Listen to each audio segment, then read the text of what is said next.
All right, so we're gonna do the firmware upgrade on the scooter here. We're gonna need to access the LCD panel underneath this cover. So the first thing you'll do is use a small Phillips screwdriver to remove 6 of these screws.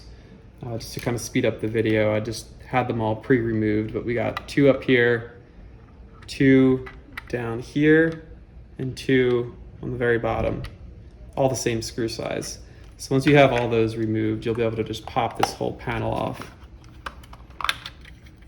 and access the underside of the display.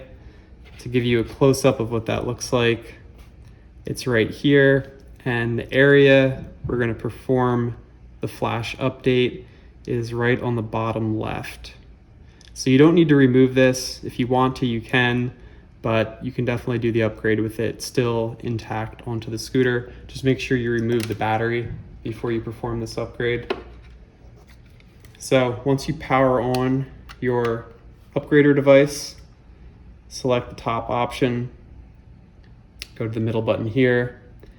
We're going to select the second firmware version, hit OK, and then hold this blue button down for a couple seconds, and that's going to activate the upgrade mode. So this is pretty important. You got your 4-pin upgrader. The red wire is going to be, if you look at your display, the red wire is going to be to your right. So when you touch this down to those 4 pins, you're going to have your red wire all the way to the right.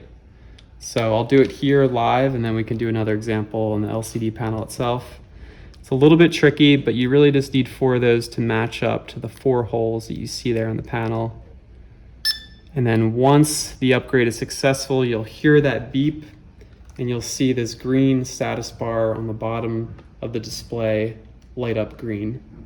So that's pretty much it. I'll show you one more time on an individual panel so you have a closer view.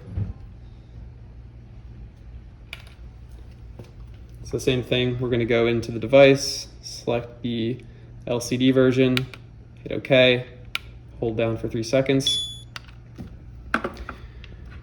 And then again, your red wire is going to be all the way on the right.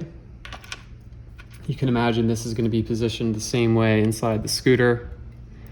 And you're going to go down right here.